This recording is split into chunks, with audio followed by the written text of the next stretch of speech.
palavra, pelo Grupo Parlamentar do Bloco de Esquerda, a senhora deputada Isabel Pires, por favor.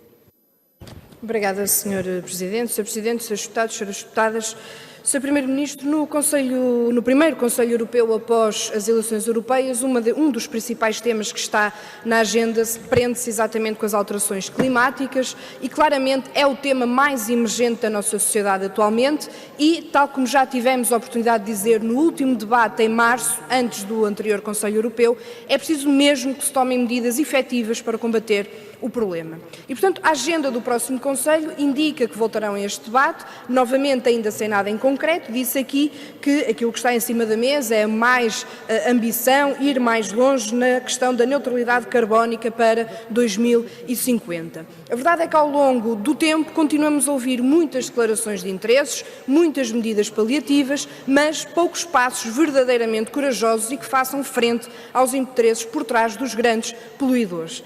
Mas, mais do que isso, achamos que é preciso entrar neste debate de uma forma mais séria. E, para isso, há que partir de um princípio básico, que sem mudanças de fundo no atual modelo de produção, não conseguiremos fazer frente às alterações climáticas, ao aquecimento global, com os resultados trágicos que hoje já vamos começando a sentir.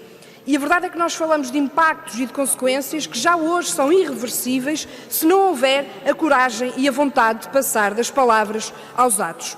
Sabemos que na prática o que se tem vindo a fazer não está muito longe de manter tudo na mesma. Já do anterior Conselho Europeu saíram pouco mais de declarações de intenções. A verdade é que a urgência do tema não se coaduna com mais declarações de intenções, a urgência das gerações mais novas que continuam a sair à rua não são compagináveis com esta demora em agir por uma verdadeira mudança.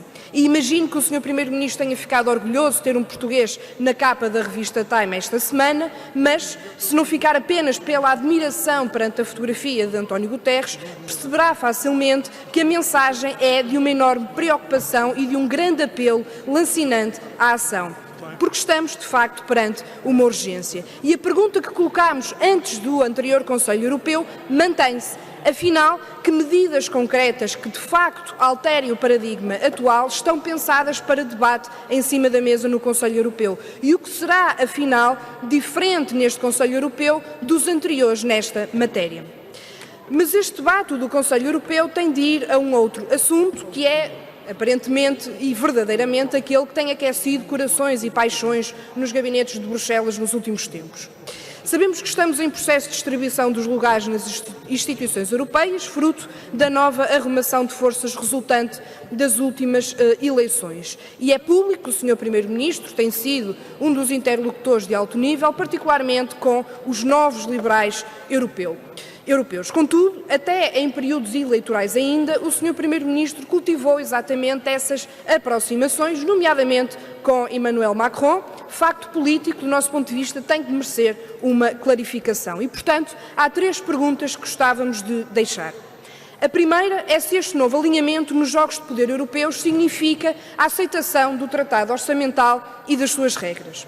É que sabemos que Macron, porque governa contra o Estado Social e contra os direitos de trabalho, quer uma Europa que tenha exatamente a mesma política e, por isso, quer dar mais força ao Tratado Orçamental e, por isso, estar com Macron é alinhar nesta estratégia. A segunda pergunta é que se considera que este caminho é o contrário daquele que seguimos em Portugal. É que vários eurodeputados do Partido Socialista votaram contra a inscrição do Tratado Orçamental no ordenamento jurídico europeu porque o consideravam errado e, já o dissemos, fizeram muito bem. O seu governo e a solução política que iniciámos em 2015 fizeram várias escolhas exatamente contra estas regras e, por isso mesmo, na altura, até fomos ameaçados pela Comissão Europeia por sanções. E, portanto, a conclusão que o Governo tira é que estava errado quando tomou todas estas opções, considerando a proximidade que tem ultimamente tanto com Emmanuel Macron. A terceira pergunta é sobre o próximo quadro financeiro plurianual e se o Primeiro-Ministro, agora um dos nomes fortes nos corredores de Bruxelas, vai procurar efetivamente uma solução que reverta a perda de fundos que estava prevista. Já tivemos várias oportunidades de falar sobre a alteração das prioridades que estão no quadro financeiro plurianual e, portanto, a pergunta que fica é se, em nome da guerra dos tronos de Bruxelas e dos arranjos entre famílias políticas, o Sr. Primeiro-Ministro vai aceitar desviar o dinheiro da solidariedade e da coesão para políticas militaristas e aceitar um mau acordo para Portugal. Obrigado, Sra. Deputada.